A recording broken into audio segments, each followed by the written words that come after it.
let's bring in the Daily Signal's executive editor, Rob Bluey, right now into the program. Before we get to Rob's height, I was curious about the senator. Because the senator, there was something about the senator, and I don't remember if I met him on the set of Fox and Friends. I really don't. I might have, and that's where it was maybe like firing some curiosity endorphins in my head. But there was something about the senator. I also said, he reads tall. I think he's tall. There's something about what he reads through this screen that says to me 6'2", and I nailed it. He said, I'm 6'2". Yeah, at one time he was 6'4". So I'm just fascinated by the disconnect between reality and this reality. And I don't know, Rob, I haven't thought about your height yet. It hasn't occurred to me. But why don't we do it? So Ed's placing the over-under of Rob Bluey, the Day Signal, at 6'1". And I'm going to tell you something, Rob, and I hope you don't take offense. I'm taking the under. I'm taking the under on 6'1". You got it, Will. 5'10". I stopped playing basketball competitively in 8th grade, so yeah, I don't stand a chance against John Kennedy or you on the court. That's for sure. Before we launch into some other topics, I just want to visit a few more comments there from the Willisha. Drew, Dana Anderson says, these houses are cheaply built, but selling at $400,000 and upwards. It's not worth buying. And I think that's the point I'm trying to make to the senator. I am concerned. I understand deregulation in the housing market, giving more power or taking away power from localities and local governments to control the housing supply. But I'll be honest with you. I have some concerns about the quality of houses that you all of a sudden greenlight. And then there's Jay Lewis says, y'all need to get Senator Kennedy's new book. He's hilarious. Imagine if he was Senate Majority Leader. So much would get done, and we'd have comedy gold. And Haunted 1989 said, I love this man. You should check out Senator Kennedy's book, How to Test Negative for Stupid.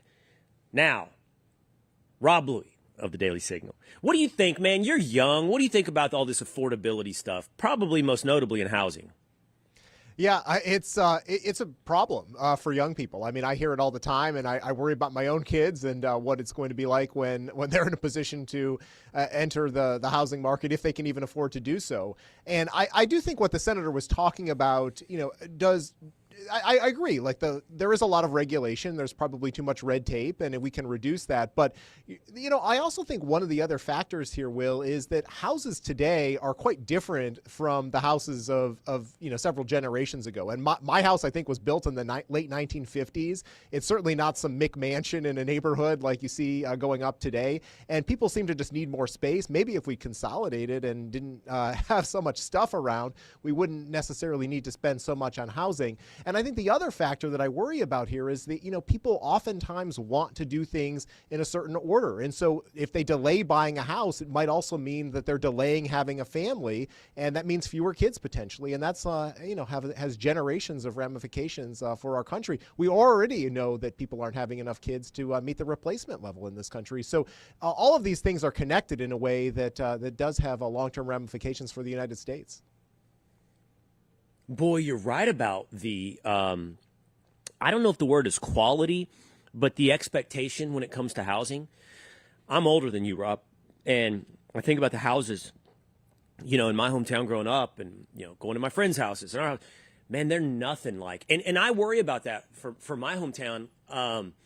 So the houses that would have been built in the 50s and 60s, I'm telling you, nobody wants to buy those because they're standard 3-bedroom homes. Let's put they're 2,500 to 3,000 square feet homes, and you go look at what people want now. Like they want square footage, and it's more, what do you call them? Development plots, houses, all kind of in the same architectural style than what I grew up with. That's the thing now, and it has been for 20 years. But what people expect and want in a house, man, it's way different than, and maybe it should be. I'm not saying that's wrong. Maybe that's the progress of a growing economy, but it's just the demands on housing is so different than what it was 40 years ago.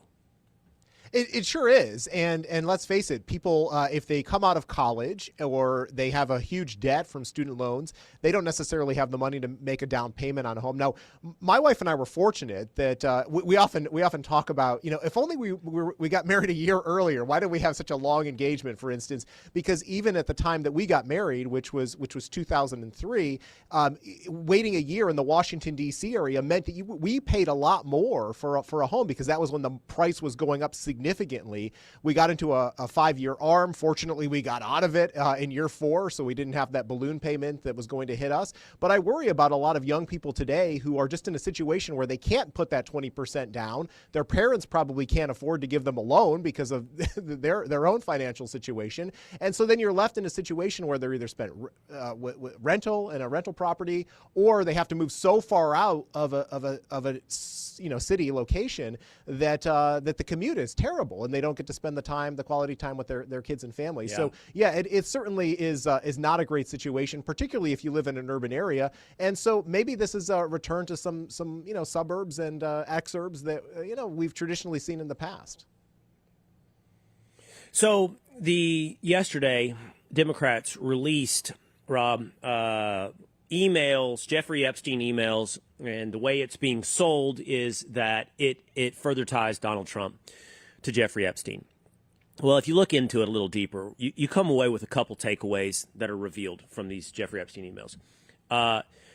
Number one, journalist Michael Wolff, who's behind a lot of this stuff, he hates Donald Trump. He was coaching Epstein, pretty shockingly. He was coaching Epstein, like almost play-by-play, on how to blackmail Donald Trump. And then you say, okay, well, why blackmail Donald Trump?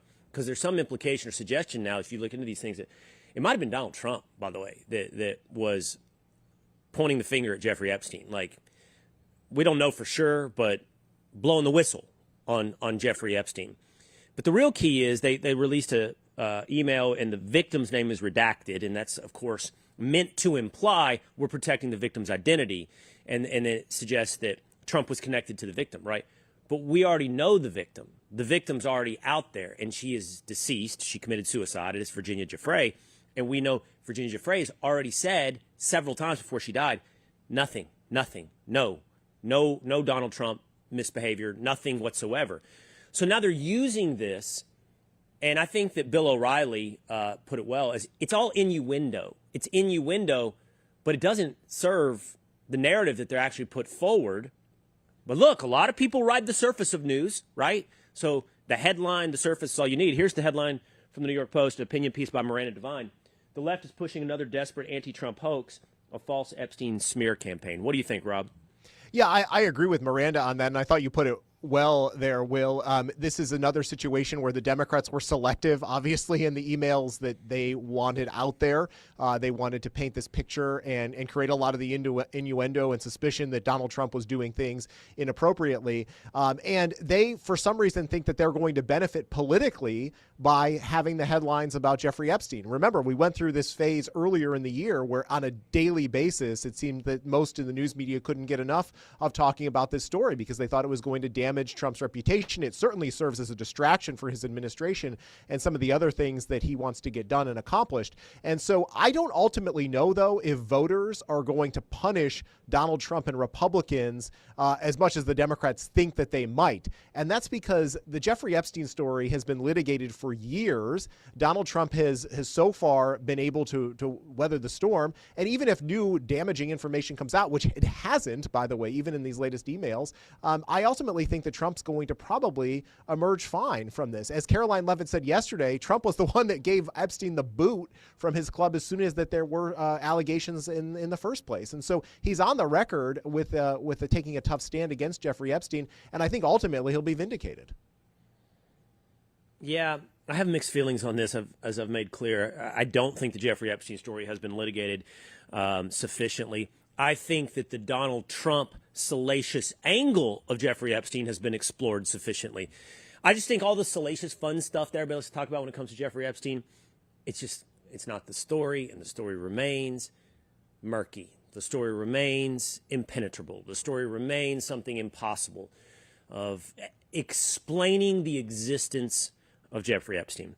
But, we'll continue to pursue that as long as supported by, real facts, and I think it should be litigated, pursued, investigated, discussed. It's just there's too much of a block around the story, Rob. That's my feelings on it. But that's true. I agree with you on that point. I think that transparency here is a good thing. I think that the American people should know more. The problem is you want to do so while protecting some of those victims and being able to obviously hold those who were in a position with Epstein accountable without necessarily releasing all of the information for those who may have been named in some of the documents who did no wrong. So AOC's on the rise. Zohran Mamdani's mayor of New York. I believe her name is Katie Miller's the new mayor of Seattle, an avowed socialist. I think she lives with her parents. And all across the country, in isolated pockets at least, you're seeing a rise of what's really, really, really far left.